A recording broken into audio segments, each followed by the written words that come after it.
A Garda Civil investiga a posible autoría dun roubo na igrexa do Castelo. Producíase esta pasada fin de semana, na madrugada do sábado ao domingo, e súmase á vaga de roubos que se teñen producido nas últimas semanas na localidade. Os ladróns accederon ao interior do templo a través do campanario. A pesar de que o botín non foi moi elevado, si o foron os danos causados ao seu paso. Pues fue en la noche del sábado al domingo. Estamos en la novena del Nazareno y piensan que ahí pues queda mucho dinero.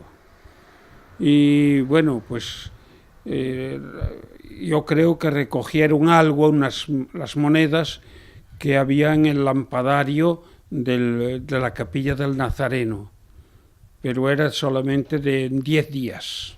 A cantidade roubada non foi moi elevada. Segundo o párroco, no interior dos lampadoiros e nos cepillos non había demasiado diñeiro, porque había pouco tempo que os retirara.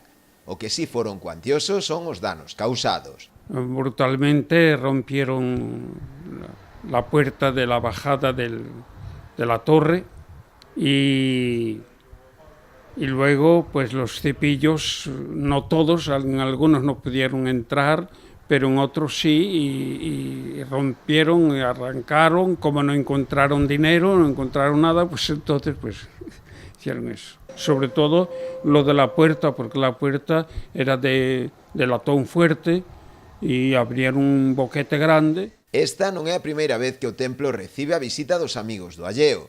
Nestes últimos anos, ata en 2 ocasións entraron na igrexa, seguindo tamén un mesmo modus operandi. Garda Civil e Policía Local investigan a posible autoría dos feitos, que podería estar ligada a outros roubos que se produciron nas últimas semanas na localidade.